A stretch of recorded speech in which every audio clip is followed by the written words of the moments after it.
नमस्कार साथियों, स्वागत आपका बिहार न्यूज में। चलिए बात करते हैं बिहार की बड़ी खबरों के बारे में, लेकिन उससे पहले अगर आपने चैनल को सब्सक्राइब नहीं किया तो सबसे पहले चैनल को सब्सक्राइब करके बेल नोटिफिकेशन ऑन कर दें, वीडियो को लाइक कर दें ताकि आने वाले जरूरी अपडेट्स आपको सबसे पहले मिलते रहें। तो चलिए बढ़ते हैं खबरों की ओर। दरोगा की हत्या पर बोले मंत्री चंद्रशेखर, पहली बार नहीं हुआ, ऐसी घटनाएं होती रहती है।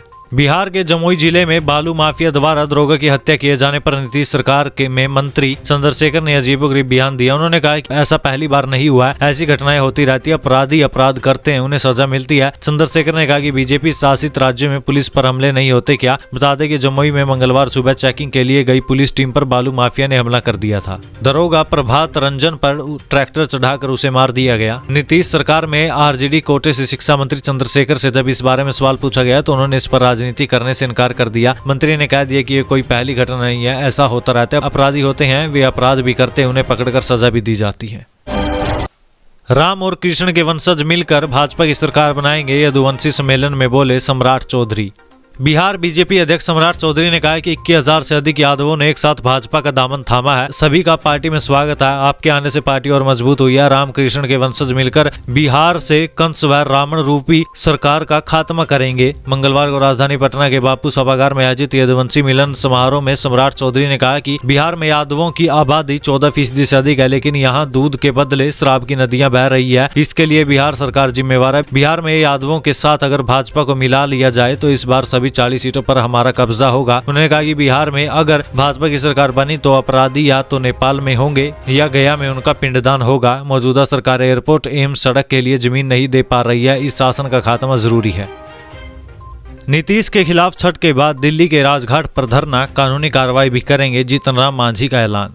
बिहार के पूर्व सीएम जीतन राम मांझी ने मुख्यमंत्री नीतीश कुमार के खिलाफ अपना आंदोलन तेज करने का ऐलान किया है। उन्होंने कहा है कि छठ पूजा के बाद वे देश की राजधानी दिल्ली जाएंगे और महात्मा गांधी के समाधि स्थल राजघाट पर प्रदर्शन करेंगे। उन्होंने कहा कि जरूरत पड़ी तो वे नीतीश के खिलाफ कानूनी कार्रवाई भी करेंगे। बता दें कि जीतन राम मांझी मंगलवार को पटना हाईकोर्ट स्थित अम्बेडकर स्मारक पर मौन धरना देने पहुंचे थे, मगर प्रशासन ने उन्हें अंदर जाने की अनुमति नहीं दी। इसके बाद उनका धरना स्थगित हो गया। एचएएम सुप्रीमो जीतन राम मांझी ने मंगलवार को पटना हाईकोर्ट के बाहर मीडिया से बातचीत में नीतीश कुमार पर जमकर निशाने साधे। उन्होंने कहा कि बाबा साहेब भीमराव अंबेडकर हमारे भगवान हैं, हम उनकी मूर्ति पर माल्यार्पण करके मौन धारण करना चाहते थे, मगर इसकी इजाजत नहीं दी गई। विधानसभा में बोलने नहीं दिया जाता, लेकिन यहाँ पर भी उन्हें माल्यार्पण से रोका जा रहा है। मांझी ने कहा कि मुख्यमंत्री नीतीश कुमार ने विधानसभा में महिलाओं के बारे में अपशब्द और शर्मनाक बातें कही। मुझ जैसे दलित नेता जो नीतीश में उम्र से भी बड़े हैं, राजनीतिक जीवन भी लंबा है, उसका अपमान किया। विधानसभा में चुने हुए सभी छोटे बड़े सदस्य माननीय होते हैं, उनका आदर करना चाहिए, मगर नीतीश कुमार ने उनसे तू तड़ाक और कहा कि कोई अकल नहीं है। मांझी को नीतीश की तू तड़ाक पर ललन सिंह बोले सीएम ने कुछ गलत नहीं कहा, मुंगेर में दिया ये बयान। बिहार विधानसभा के शीतकालीन सत्र के दौरान मुख्यमंत्री नीतीश कुमार ने पूर्व सीएम जीतन राम मांझी के साथ जिन शब्दों का प्रयोग किया उस पर सियासी बवाल मचा हुआ। मंगलवार को जीतन राम मांझी इसे दलित का अपमान बताकर सड़क पर उतर गए तो उनके समर्थन में बीजेपी ने पूरी ताकत झोंक दी। मांझी अम्बेडकर स्मारक पर मौन प्रदर्शन करने चले गए तो प्रशासन ने उन्हें रोक दिया। अब जदयू के राष्ट्रीय अध्यक्ष ललन सिंह खुलकर नीतीश कुमार के समर्थन में आ गए हैं। उनका कहना है कि नीतीश कुमार ने कुछ भी गलत नहीं कहा। जदयू के राष्ट्रीय अध्यक्ष ललन सिंह अपने संसदीय क्षेत्र मुंगेर के दौरे पर पहुंचे। मंगलवार को उन्होंने कई जगह जनसंवाद किया, जिसमें पार्टी के अन्य नेता भी मौजूद थे। इसी दौरान पत्रकारों से उनकी बातचीत हुई। मीडिया कर्मियों ने विधानसभा में जीतन राम मांझी और नीतीश कुमार के बीच विवाद को लेकर सवाल पूछा। इस पर ललन सिंह ने साफ शब्दों में कहा कि मुख्यमंत्री ने जीतन राम मांझी का अपमान नहीं किया, बल्कि उन्हें सीएम बनाकर सम्मानित किया है। ललन सिंह ने साफ साफ कहा कि मुख्यमंत्री द्वारा की गई बातों में कुछ भी गलत नहीं है। ललन सिंह खुलकर नीतीश कुमार का बचाव करते हुए दिखे। उन्होंने कहा कि नीतीश कुमार ने जो भी कहा उसमें कुछ भी गलत नहीं है। आरजेडी को बीजेपी तो नीतीश को जीतन राम मांझी दिखाएंगे ताकत, गांधी और अंबेडकर बनेंगे गवाह।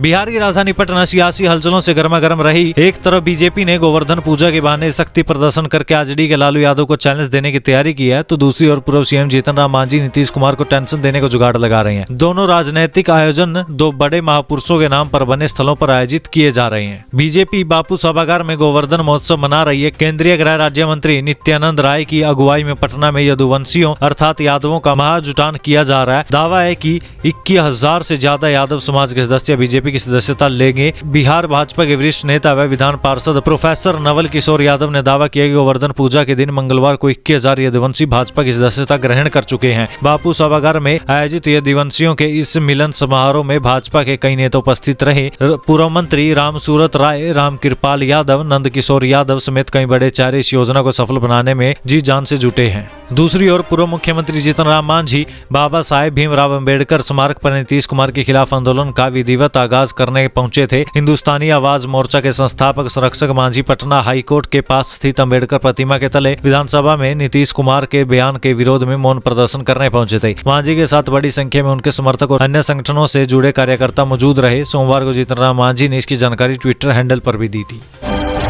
बिहार में 25 नवंबर से लगने जा रहा है एशिया का सबसे बड़ा पशु मेला। देसी व विदेशी नस्ल के घोड़ों की लगेगी बोली।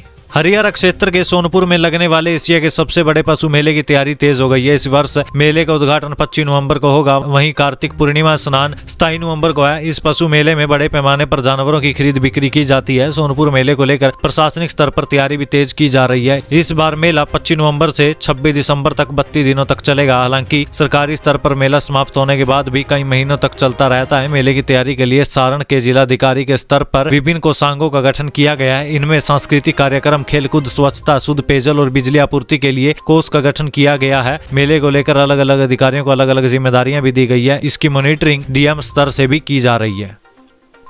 बिहार के स्कूलों में जल्द होगी लाइब्रेरियन के पदों पर भर्ती। शिक्षा विभाग कर रहा है तैयारी। बिहार में शिक्षक नियुक्ति प्रक्रिया शुरू होने के बाद से लाइब्रेरियन की बहाली की मांग जोर शोर से उठने लगी है। इसे लेकर विधानमंडल के शीतकालीन स्तर के दौरान कई संगठनों ने मार्च निकालकर मजिस्ट्रेट को ज्ञापन सौंपा है। 8 नवंबर को भी बिहार ट्रेंड लाइब्रेरियन एसोसिएशन ने पटना विश्वविद्यालय कमेटी द्वारा बिहार लाइब्रेरियन भर्ती प्रक्रिया नियमावली 2023 जारी कर एवं लाइब्रेरियन बहाली प्रक्रिया शुरू करने की मांग की है। ITI और पॉलिटेक्निक में कई बार लाइब्रेरियन की नियुक्ति की बात भी कही गई, पर अब तक कुछ नहीं हुआ है। वहीं शिक्षा विभाग ने पहले ही कहा है कि 6421 नवस्थापित और उच्च माध्यमिक विद्यालयों में पुस्तकालय अध्यक्ष के पद सृजन की कार्रवाई चल रही है। पुस्तकालय अध्यक्षों की आवश्यकता का आंकलन करते हुए पुस्तकालय अध्यक्ष पात्रता परीक्षा का आयोजन करने के बाद नियुक्ति होगी। बिहार में खत्म हुई लो वोल्टेज की समस्या। 500 करोड़ खर्च कर 2 दर्जन ट्रांसमिशन लाइन बदलने का काम पूरा।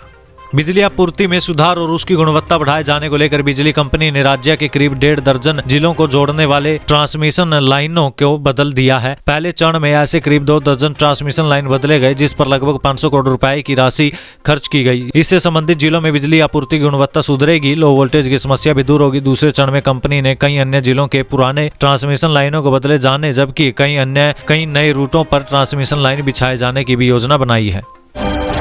जल्द कीजिए शिक्षकों की 1,22,000 सीटों के लिए 4,50,000 अभ्यर्थी करा चुके रजिस्ट्रेशन। ये है लास्ट डेट। बिहार लोक सेवा आयोग की द्वितीय अध्यापक नियुक्ति परीक्षा के लिए सोमवार की शाम तक 4,50,000 से अधिक अभ्यर्थियों ने रजिस्ट्रेशन कर शुल्क जमा करवा दिया है। सचिव रवि भूषण ने बताया कि बगैर विलंब शुल्क 14 नवंबर तक रजिस्ट्रेशन स्वीकार किए जा चुके हैं। उन्होंने बताया कि 15 से 17 नवंबर तक विलंब शुल्क के साथ रजिस्ट्रेशन तथा 25 नवंबर तक आवेदन स्वीकार किए जाएंगे। पहले चरण की रिक्त सीटों और SC/ST विद्यालयों की नियुक्तियों को समाहित करने पर दूसरे चरण में 1,22,016 सीटों पर प्राथमिकी, मध्य माध्यमिक व उच्च माध्यमिक विद्यालयों में शिक्षकों की नियुक्ति होनी है। सचिव रवि भूषण ने कहा है कि रजिस्ट्रेशन शुल्क व आवेदन की प्रक्रिया पूरी होने के बाद ही अभ्यर्थी 7 से 10 दिसंबर तक प्रस्तावित परीक्षा में शामिल होंगे। आयोग की वेबसाइट पर विस्तृत जानकारी अपलोड कर दी गई है।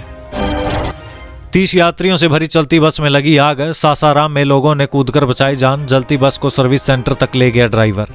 सासाराम में 30 यात्रियों से भरी चलती बस में अचानक से आग लग गई। हादसे के बाद यात्री बस से कूदने लगे। कुछ जलती बस की छत के ऊपर ही चढ़ गए और अपना सामान उतारने लगे। थोड़ी देर बाद ड्राइवर जलती बस को बैक कर सर्विस सेंटर तक ले गया। वहां पानी से आग पर काबू पाया गया, लेकिन तब तक बस में रखा सामान जल गया था। गनीमत रही कि हादसे में कोई हताहत नहीं हुआ। मुफस्सिल थाना क्षेत्र के पुरानी GT रोड पर वेद गांव के पास बस में आग लगी। हादसा बीते दिन शाम को हुआ था। इसकी वीडियो अब सामने आई है।